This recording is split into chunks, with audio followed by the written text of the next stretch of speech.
আফ্রিকার উত্তর উপকূলে ভূমধ্যসাগরের তীরে অবস্থিত তিউনিসিয়া, রাজধানী তিউনিস।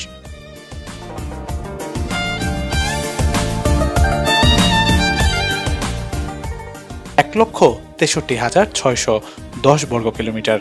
আয়তনের দিক থেকে এটি বিশ্বের ৯২তম বৃহত্তম দেশ। জনসংখ্যা বড়জোর ১.৫ কোটি।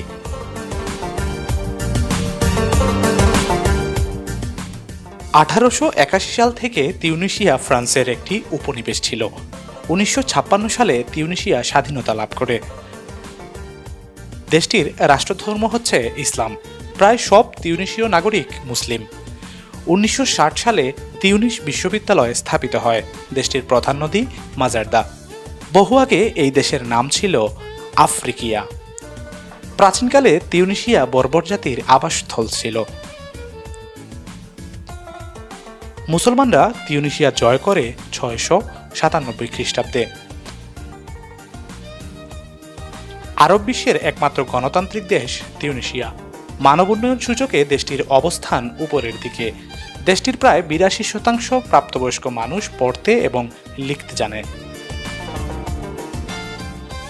হলিউডের অনেক জনপ্রিয় চলচ্চিত্র যেমন Star Wars, Raiders of the Lost আর্কের অনেক গুরুত্বপূর্ণ দৃশ্যের শুটিং এই তিউনিসিয়াতেই করা হয়েছে। আরব বিশ্বের দেশ হলেও বহুবিবাহ নিষিদ্ধ দেশটিতে। দেশটির ফুটবল সবচেয়ে জনপ্রিয় খেলা। ফিফা র্যাঙ্কিংয়ে যার স্থান ২১-এ। তিউনিসিয়া বিশ্বকাপে অংশগ্রহণ করেছে ৪ বার।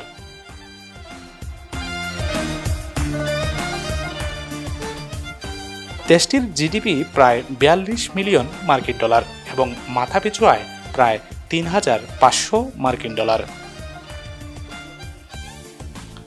দেশটিতে রমজান মাসে প্রতিদিন সকল নাগরিককে ফ্রি কুরআন দেওয়া হয়।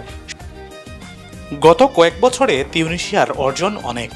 সবার গ্রহণযোগ্য একটি আধুনিক সংবিধান রচনা এবং ২টি নিরপেক্ষ নির্বাচন অনুষ্ঠান আরব বিশ্বের গত কয়েক বছরের ঘটনা প্রবাহের বিবেচনায় বড় অর্জনই বলতে হবে।